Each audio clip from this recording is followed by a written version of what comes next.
Well, hello everyone. Today we are with Samuel and Jesus. Samuel and Jesus are the founder of Meridia Soluciones, a technology services company based in Bogota that is working at the intersection of hardware, artificial intelligence, and hospitality. Meridia has developed an innovative business model called Kiosk, Guys, KAS, Kiosk and Keys as a service.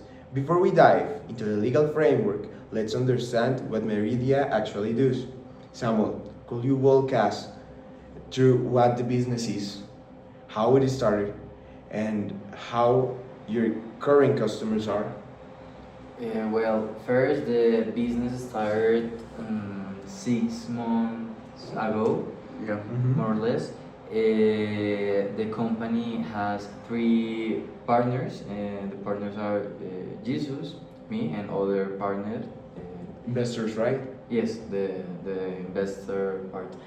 The business is a company dedicated to importations. We sorry about the camera. Yes. Sorry. We. We buy our products from China and brings them here to Colombia. The products basically in this moment are like products, products for companies to change Okay, perfect. the current. Well, let's start by the beginning. Please, Jesus, tell me what is exactly what Meridia Soluciones is and what problem are you solving? Okay, right now I'm going to complement a little bit on what Samuel said. We identify a problem within the company. Anything that's making them either lose money or spend more than they could be saving, and we provide a solution via technology. Right now, where we are is that we are, as he said, importing light. We're importing light bulbs. We're importing LED lights. All for. Right now, we're starting with one office in Rio Negro, and if that works, we're gonna expand to the whole country of those offices. Okay. And what we're doing with them is we identify the problem, which is they're losing way too much in electric consumption. So we want to reduce the electric consumption bill, and we want to produce more in terms of operational and in the way people feel. So we're getting with seguridad y salud en el trabajo in order to improve the environment Okay. and the well-being of the workers. So we are improving well-being and reducing the light consumption. So you're giving lots of benefits for all those companies that work with you guys. That's what our consulting model provides. Okay. And I want you to tell me what is your primary target customer right now and why did you choose that sector first? I know that you're working with hotels, right? I also Yes, know that sure. you're working with these kind of renting companies. But where is your target? Like exactly what is your target? I think we have a broad target. Yeah. Yeah, I think we have a broad target because any company that wants technology, we give them that technology because we have to cut that I don't know the word, but that space between the first countries, the potential countries in the world, in Colombia. So I think the target is any company that wants technology at a very competitive price. Okay, perfect. And where is Meridia in its life cycle right now? And are you guys like in a pilot phase or are you in a growth phase or something else? We have three phases for Meridia.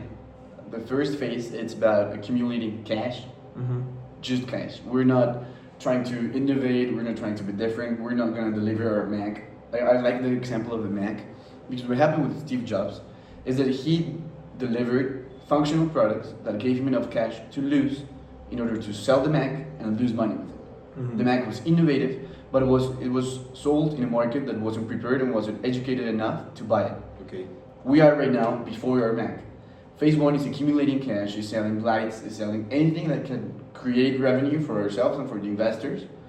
Phase 2 will be selling that Mac, we'll be innovating, we'll be taking risks, we'll be losing cash that we already have accumulated in phase 1. And the phase 3, it's a little bit a secret right now because we don't want to divulge information. But in phase 3, what I can say, it's going to be a lot more connected to the core of our clients. It's going to be a lot more us in the operation, in the involvement, in everything. And it's what I call the Muppet model. But I'm gonna stop right there because I can't say too much. I like your Mac example because that's exactly what every single founder in the world is looking for. If you have a dream, that I know that you guys have that dream, and is taking Meridia Group to the sky and to everywhere. I know that value and how you feel telling us that dream that you have, turning your group, turning your company into the Mac. Exactly. Something that changed completely the game of companies in Colombia, in Latin America, in the world, right? In the world. Okay.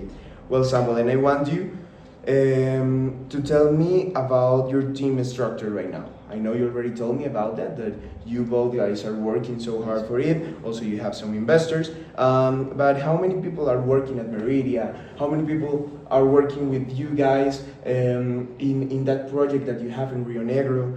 And what are their roles? Okay, well, Santi, we have two partners in the operation, that is Jesus and me, and we have the partner that financial the activity. Yes, your investor, right? Our investor. It's a team of investors, like a group? No, Or it's just one investor. Oh, it's one Yes, investor. it's one investor, and Perfect. we I are like in the that. operation of the company. But every Tell me about the experience of that investor, because you guys are so young, right? Like Yes, me. exactly. And having people that have experience help us to grow, help us to go through an easiest channel in our way of entrepreneurship. And that's So partially tell the me. reason because we had to choose him. Because usually with investors and with companies, there is a misconception in which the investor chooses the company and he is the one with all the negotiation power. Yes. But we had an idea, we had something that we felt was so powerful that anyone with the information enough was going to need to buy it, to need to get into it.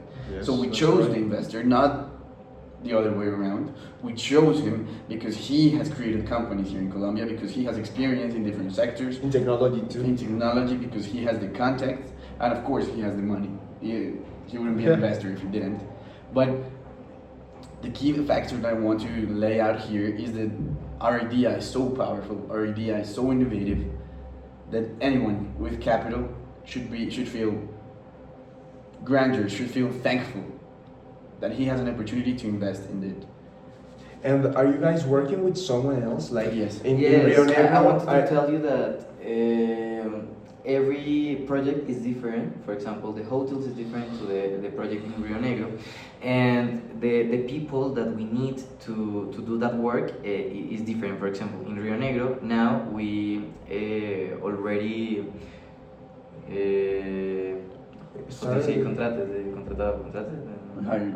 hired a person, an electricist, to do the handwork. Mm-hmm. Yes. And for example, in the hotels now we already have the idea, the conceptual idea, and we are having conversation with the directors of the hotel and Exactly. the owner. What we're trying to say is that, of course, both of us have the know-how. We know how to do things, we know what's happening, but we do need people on site that's helping us. Right now in Rio Negro, we miss them. We have two people that are talking with the clients constantly. They are sited in Medellin and they go to Rio Negro to talk with the clients constantly. And we have the electricist that right now helps us doing a preliminary study of what was happening right now in the company. Okay. And with the hotels, we have a salesperson. Her name is Juliana. She's amazing. I love her. She's the first one that believed in our idea, external from the company and the people. And she's the one helping us connect with different directors of the hotels. And she's the one like getting us inside of the conversation. because it's a very competitive business. It's very hard, and in order to get into conversation, you need to know someone that knows someone. Juliana is that person. It's an old-fashioned business. Okay. And also, you guys tell me that you have some strategic partnerships, right? With Magnus, with Conectao, with other kind of companies, of technology companies. Can you guys please tell me how do those partnerships function like operationally, and what roles do they play in your value delivery? Okay, Miri. Okay, with they're completely different companies, so I need to assess them one by one. With Magnus, what happens with Magnus? Magnus is a security company, national level. They have name, they're respected, and they provide trust. If we're giving something like lights, if we're giving something like cameras, or anything security related, security can be preventive and security can be the well-being of the people, because it's seguridad salud del trabajo and seguridad as its business. Yes. So Magnus helps us to give us that quality check, Okay. approved by Magnus. Yes. And sometimes when Magnus has a contract and they need specific technology, they come to us that we sell to them, and we are like we are the supplier of technology for Magnus. With Conectado happens something a little bit different, because we don't supply it forward, we supply it backwards. In the hotels we're selling kiosks of automatic check-in, Mhm. and we need a UX, we need a user interface, Yes. we need a user experience inside of the kiosks. We need technology, but we need it in software form. So Conectado is helping us within the software of our technology, because of course in China you can have everything, but we like to keep it in Colombia. If we can get the software from here in Colombia and keep building country together, why not? And also because when you have a company here in this country, a company in Colombia, and you're working with Chinese technology, it's also difficult to control everything and to change legal details, because they will not change it. So helping Colombians, helping Colombian companies, and supporting Colombian technology is very important for this kind of companies that are trying to change the game of enterprises. And I think our mission is to change the vision of the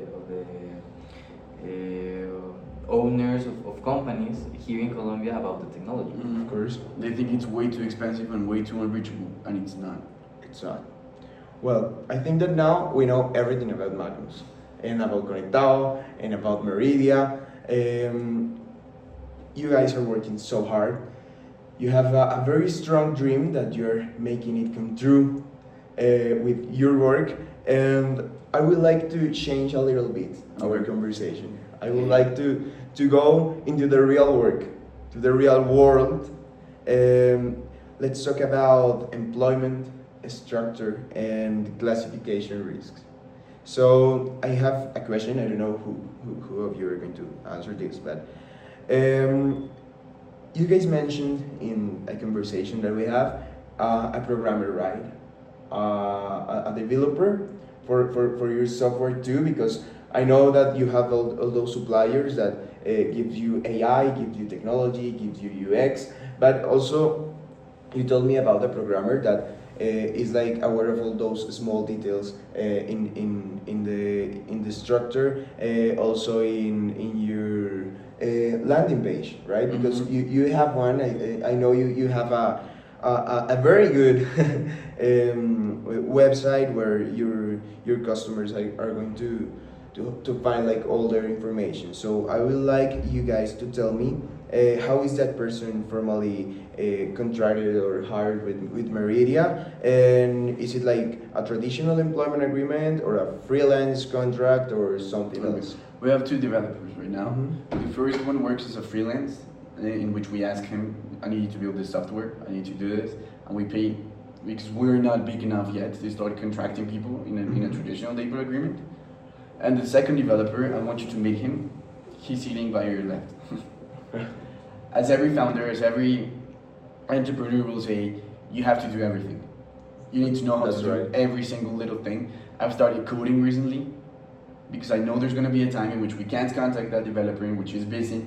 And what are we going to do? Just sit still with our arms crossed waiting for it to happen? No, we can't. So while Samuel is getting involved more in the operation and the information technical that we need, I sit by his side and I start attempting to code because it's a completely different language. It would be easier to learn Chinese myself and start importing technology, but I try to, and we keep on trying, we keep on improving because that's the core of ourselves. And if we are going to do it in other companies, why won't we do it within ourselves? Okay, I like that. I like that because that is exactly what an entrepreneur have to do. You have to learn about every minimum detail of your company, from coding to reading and knowing about the market and the strategy. In the industries, the Yeah. different industries about. Yeah, also about the staff. Exactly. You know, there are many details that you have to be aware if you want to be to success in your company. And I think there's a misconception because within our social circle, we are in a very well placed, a very wealthy environment, and it's very easy for us to rush to hire another person. It's very easy for us to say, I don't know how to do this, let's see who I can hire, let's see who I can get someone else to do what I can learn to do, because if someone else Yes. does it. I recently read a line that it was very, very inspiring to me. It said, why is it far-fetched if someone already did it? So if someone is already capable, if someone is prone to learning better, or if someone is already proficient in a specific subject, why couldn't we? It is, but also as a founder, and you will understand, I would like to go to the future. Yes, Mhm. because you're saying something that in this phase that you guys are now, I completely understand because, well, you're working hard, you're trying to learn new things that can help you to improve every process in your company. But in the future, you will have to hire more people because you will not have time as a CEO to start coding, or someone will not have time to be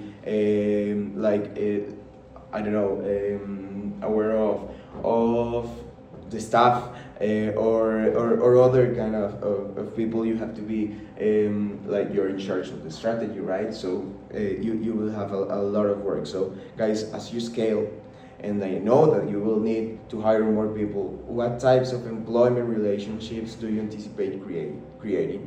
And will you guys have full-time employees, fixed-term contractors, project-based workers, or a mix of them? I think it would be dumb of us to say that we're gonna have one specific labor agreement for all of our employees, because right now what we're seeing with the company is that each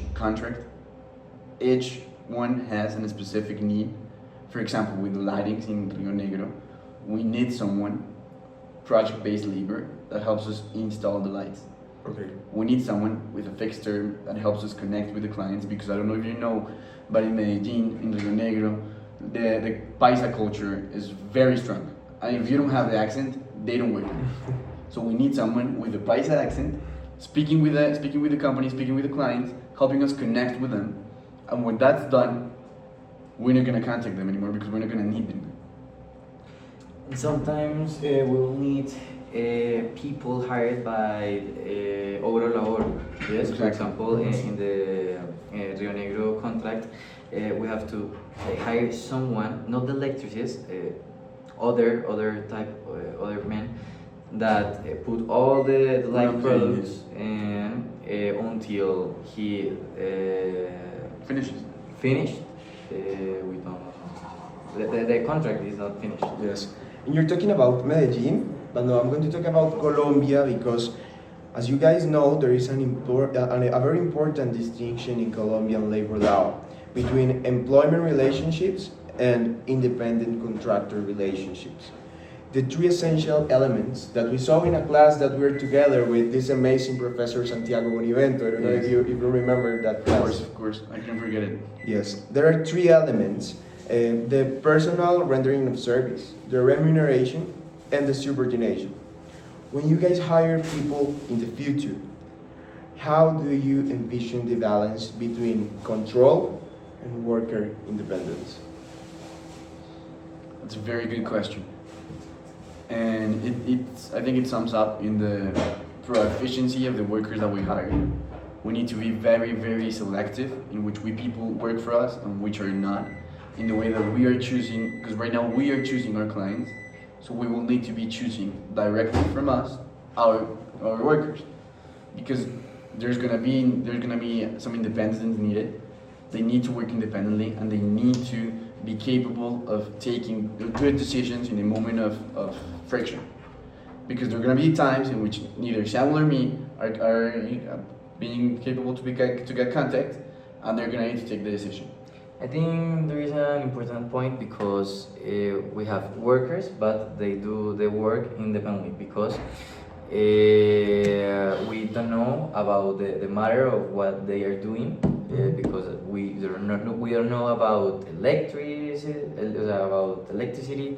We don't know about hotels. We don't know about many things into the industry. We are going to sell them the technology, but we only have to determine the objectives, and our team have to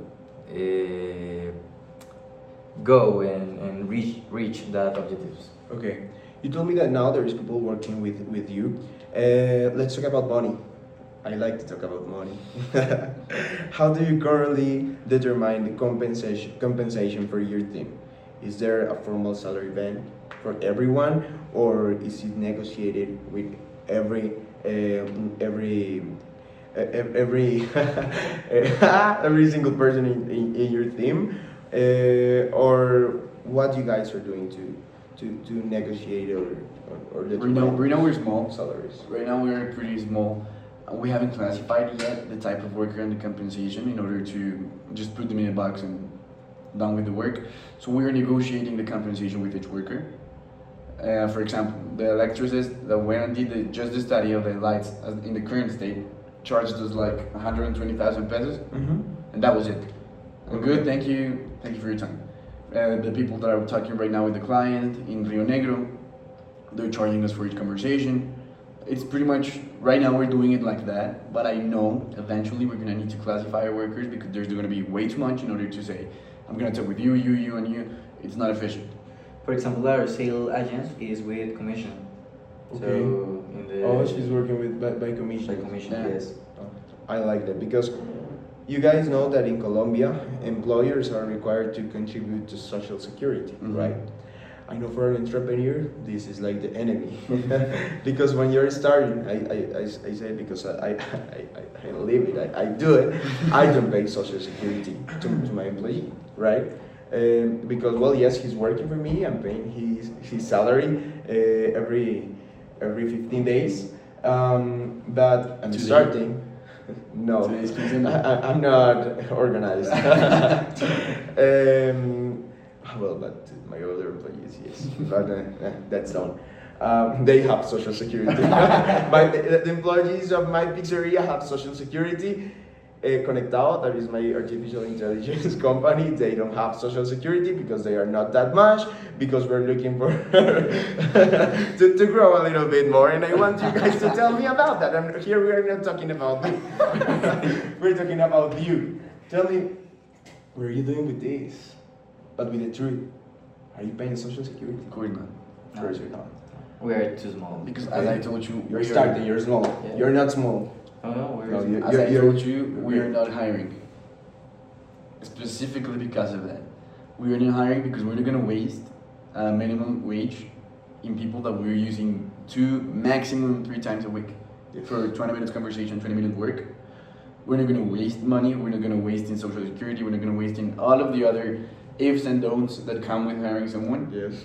Right now, we're going to, Samuel, I need you to do this for me. Please do this, this, and that, and I pay you this. That's it. Thank you for your time. Take care. If he doesn't want to come back again to work for me again, I can find 100 more people that are doing what our associates Well, in each I think place that are Samuel is not the best example in this I case mean- because he's your partner, right? If So Samuel if was you a want to worker say of us, someone, yeah. say Santiago, and I will say I will not work for you. Well, and guys, now let's choose just one more question because Okay. you guys We need to have to leave. leave. You have a very important meeting right now. As Meridia handles customer data, Data. data, Data. payment information, biometric data from hotel guests, how do you manage data privacy and employee access? Are there agreements? You need to break it down. You need to break it down. It's so difficult, and it's one of the first questions that the owner of the hotel asks to us. So, sorry. What happens? I need to break it down in different sections. Mhm. Let's talk about biometric data. What happens with biometric data? According to the law 15846 Wow. of habeas data, I know it by heart because I've read it 100 times. Of habeas data, the face constitutes as a sensitive data of a person. Okay. Because it's sensitive data, we need to guarantee three things. The first one is that the customer that's getting his face scanned completely agrees with the treatment of the information and does the términos y condiciones that no one reads, but he read it. We need to guarantee that the data is going to be erased once it's not being used for the access to the doors. Okay. And we need to guarantee that it is not being saved in any cloud because it's susceptible to hacks and to breach So you're working information. with local So we need to do in a local server that's physical, and if the light goes out, we don't care because we're good and it stays there. Let's say like that. And if we go with the payment information and the data of each company, we keep it in our local servers.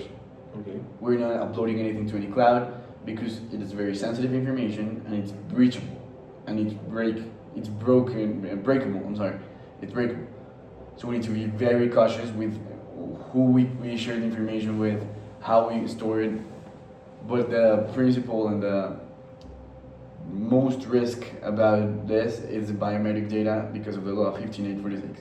Okay. And right now we are working together with a company that is giving us that service. That service. Digital Oh, security. that Okay. data security. Okay. Perfect. You need to encrypt the data. Well, I didn't know that. You need to In rewrite. five data. caps. Yes, I didn't know that, but here we are learning in the Cool. way. important things about your work. Well, guys, Samuel, Jesus, thank you so much for coming to my podcast. I think this is the first podcast that Santiago Bonivento will see of mine, but I also recommend my TikTok account because he didn't pay attention to me when I say, please watch my videos. But today we had a case that is completely different because this is the reality of being an entrepreneur in Colombia and Latin America, of starting a business, of starting a dream. This is the real beginning of something when nothing is perfect, when a founder have to do everything, when you have to be aware of the stuff, when you also have to be aware of the strategy. You have to look a lot for information, and you have to learn about those companies that you're working for. And thank you so much, guys. I like having this conversation with you, and I hope that we get together to talk in further conversations. Thank you, Santiago. Thank you.